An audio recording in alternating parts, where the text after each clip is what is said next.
Howe!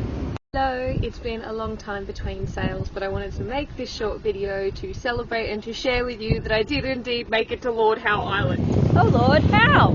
I am here right now in one of the north little coves on the island, and I've just found somewhere semi-secluded to make this little video about the passage over, because it was kind of a fun, really 5 days, I reckon. And just yeah, if you're researching coming to the island, or if you're just researching doing a passage, I guess this is just my story in what that was kind of like. If you have been following my journey so far, you would have known that I wanted to get my own sailboat and sail to Lord Howe Island. I had no idea how I was going to do it, have the skills to do it, have the money to do it, have any of it to do it. And it actually played out in a slightly different way. So I did get my boat and I renovated it. I've just made another video about that, more of its like final renovation, so that was a Roberts 25. But along that journey I actually met a boy who also had a boat, and we decided to pick one of the boats because he also wanted to sail to Lord Howe Island on which to do it on, so we decided to go on his, which was a 30-foot Clansman. So still a little boat, especially for two people, but that's what we went from Redland Bay to Lord Howe Island with. So I'm still currently on the island, we're still going to make the passage back, but that'll be in a few days because the wind's turning south. So we left on, say, a Wednesday, so all in all it took us about, I think about 5-6 days to do it. We left on the Wednesday and we go down Redland Bay on the inside of South Stradbroke Island, and we were going down there, and if you've ever been there before you'd know that it gets very shallow, so it's all like heaps of sandbanks and everything as you go through there. And you know, we'd been talking about it and about like, oh, how we could stay between the channels, and I'm kind of like, it's fine, you know, I know what I'm doing. Anyways, I missed a channel marker by about 3 meters or so, maybe 4 meters, and boom, I just beached us. And so I beached us there on about like a mid-ish kind of tide. No, it was like a almost high tide, but like the smaller of the two high tides of daytime and nighttime. And we were stuck. We went into emergency mode and tried to get it off straight away with the tender, pulling it off, pulling the anchor off, and trying to pull her off, but it just wasn't going to happen. So we were there for at least until the next high tide, and that high tide wasn't high enough, so we were there for the full 12 hours. Yep, so we got on there about 1 o'clock in the afternoon, and the whole boat just went on its side.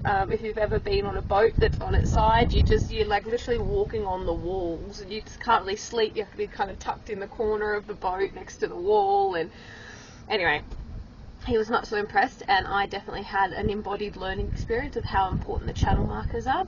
But then the next morning we got off at like 8:39 and headed down to Southport, to the Seaway there. We got there at about 1 o'clock in the afternoon. It was a lovely sail, and there we decided to stay the night and then go, because we went with the tide when it was just the last bit of the coming in on high tide the next morning, which was about 9 o'clock. So we stayed, tightened the rigging, made sure water and everything else was fine, like the final little kind of polishing off pieces. We went and also looked at the Seaway just to see what it was like, but I mean, it's huge and pretty good.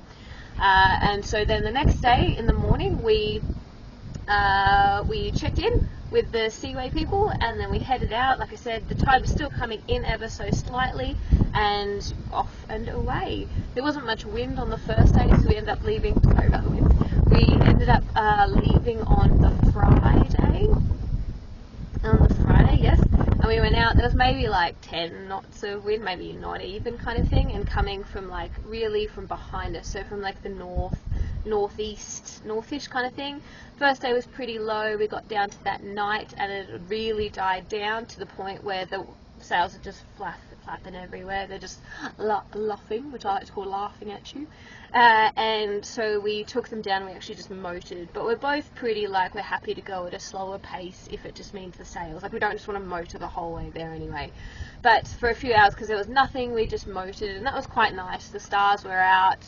We took turns. And for the steering component of it, we had set up a sheet to tiller steering, and we tried it once before but hadn't nailed it. We were like, oh, we'll use that, and we just couldn't figure it out to work to a point that we were confident with it. So we just ended up hand steering on the tiller the whole time, which I think is a massive accomplishment. It's kind of like not something you can choose, but then you do it, you know that you can. So we were doing about 3-hour rotation shifts. And I found that once I was kind of off the tiller, I was also feeling quite seasick by this time. I thought I'd be okay, so I didn't take the drugs up front, but I should have, and I will for the passage back. So I was pretty most of the time. So it just meant when I wasn't on the tiller, I'd just go down and sleep in the V-berth, which just turned into this, like, drug den. Not a drug den. I shouldn't say that. I called it a bachelor pad. There was, like, pillows everywhere. The sheet, the bed was halfway upside down because we were healing quite a lot, and it was pretty messy. So, and then the next day the wind picked up, which was pretty cool. It's still from, like, the north-northeast, and the second day by this point you can't see any land or anything. We were just holding a navigational point on the compass that we had in the cockpit. So we were doing that, which I found quite disorientating sometimes because you'd have to look from there and look back, and it was a bit of a swell, maybe 1 to 2 meters. So we were kind of riding it, but it definitely picked up to more around you like 15, 20 knots. And we made the sails shorter, smaller, we reefed them and filled in the jib a little bit, and we were down to like 2 reefs and like quite a small jib because by that night it was like really pumping, and you were kind of like heeling and just trying to go for riding the swell. And then there was rain, and it was kind of like, it was probably the point in which I got a little bit scared because I was like, oh, because I'm not feeling well. And anyway, it was lucky it was my time to go off just at around like 9 o'clock at night. And he then took over, which was great. And we kind of did the thing where you had to do at least kind of like your 3 hours, but if you felt confident and good, you'd go for like 4 or 5 hours to give the other person some rest. And we were just like, we ourselves like ships in the night, we kind of just crossed each other. I was like, you're right, yep. And then one would go sleep and the other would go on the tiller. We'd try and make food for each other or just kind of check in. So that was the second day, and so we kept going on the third day, and it was just pretty smooth sailing in general. But the wind was quite light, but it was really nice. It was nice, right? You're kind of just getting into the momentum, I guess, on the third day. There was nothing kind of outlandish. We saw dolphins once. Actually, we saw dolphins as we left Southport, which was really nice. And one of the afternoons as it set, we saw a smaller pod. Pod was big, but the dolphins were smaller. And that was really nice. Still no sight of land or anything. So we go through nighttime. I'm at this point getting pretty tired. I mean, I'm a pretty sensitive person to movement and sound, just sensitive in general. So there's a lot of stimuli, I guess, when you're on a boat. And then on the fourth day, the sun rose. It was beautiful. We're kind of going along once again, maybe 10 knots of wind. It was nice. And though we were probably on average going between like 5 and 7 knots an hour. So we're going pretty slowly, and we were just going in a straight line. Ideally, just Southport, you were going, southwest to Lord Howe, southeast, my bad. Southeast to Lord Howe, eastish, southeastish. We kind of held a line, but we kind of zigzagged probably a little bit, not intentionally, but I mean with the hand steering, with that swell, that's kind of what happened.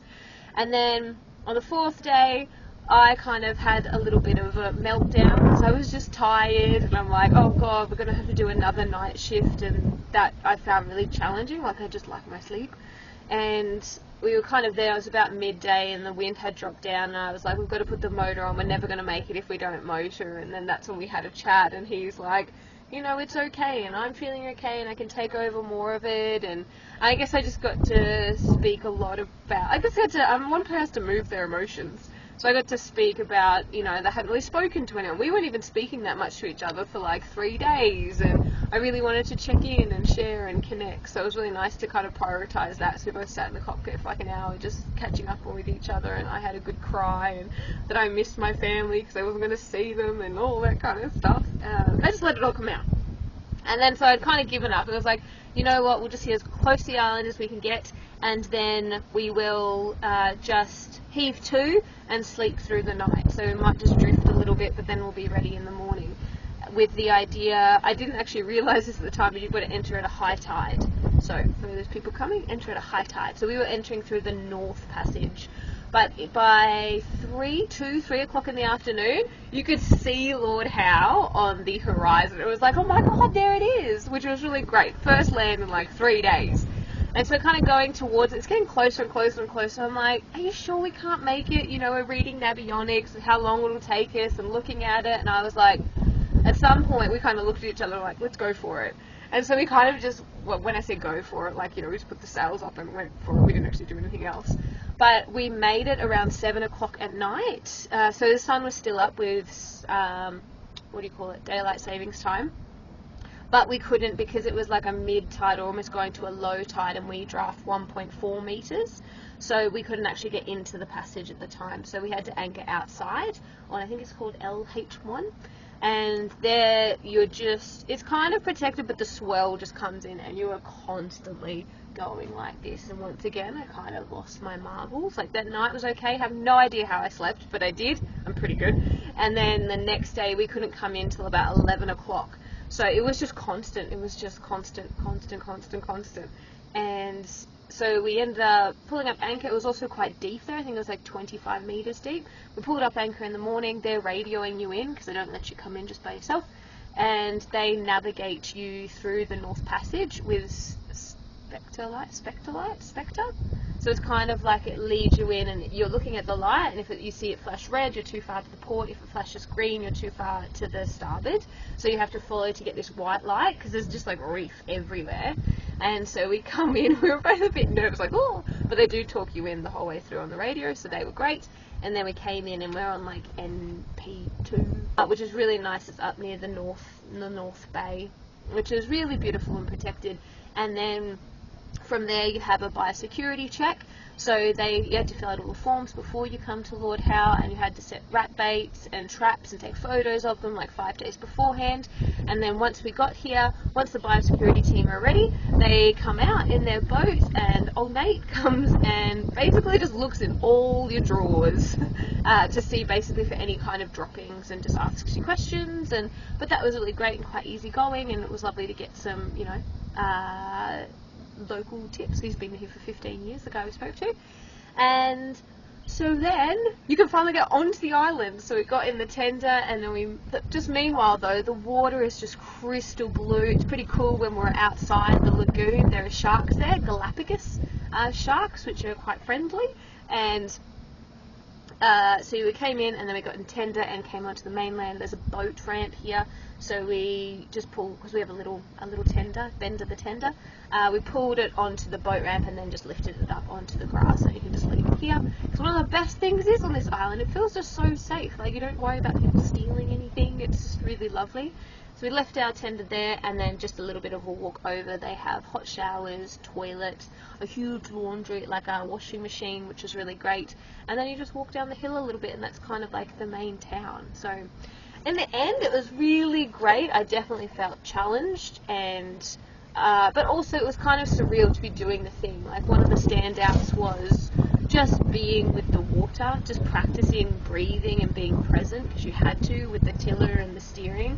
The stars at night time, like just picking stars and navigating by them at night time was really beautiful. I guess just stretching myself, doing something, you know, out of my comfort zone, even though it's uncomfortable at the end. I'm like, yes. The team aspect was really cool, to really be able to lean into that, even though, like I said, you're in a team but you don't really see each other that much, because it was just the two of us on the boat. And being the water was really lovely, just the colour of it out there. And we had some really beautiful sailing, and it was just, you know, it's so unique, right? It's probably why you're watching it, because you're drawn to sailing or wanting to do something like that. So she's definitely but when I was definitely little, I can definitely see the advantage of having a bigger boat, and also definitely want to work on the self-steering, I guess maybe a wind vane for future kind of stuff. But, you know, my motto kind of currently has been, like, people have done more with less. So I love just being the people who just do it, you know, we make it work. The creature comforts will come, we did it, and it's very exciting. And yeah, if you have any questions about it, please reach out. And I mean, depending on how the trip back goes, I might make another video. But yeah, just wanted to celebrate that, you know, you can do it. You have a dream, even if it feels far-fetched, and I just kept taking little steps towards it. I mean, I cried and got frustrated and laughed the whole way, and I think it's maybe been about 2 years. But something that I just thought was just so out there for my little imagination, and to be here, and it's just so stunning here. It's so beautiful. The water is so clear. The turtles are huge. The stingrays are huge. Like, the walks are beautiful, and just a little bit of like a, yeah, I did that, which then creates the, what's next? So if you're thinking of doing something that feels a bit outlandish to you for whatever reason, you're not sure if your family will want to do it with you, you're not sure if you can physically do it, if you can financially do it, just know that, you know, I think it's just saying yes to those little things and just trusting in the process and surrounding yourself with people who also believe in your dream and you, because that's been a huge part of my journey, is the people who have supported me and dreamed with me along the way. So I'll just sign off from Lord Howe Island. Until the next video, have a great day.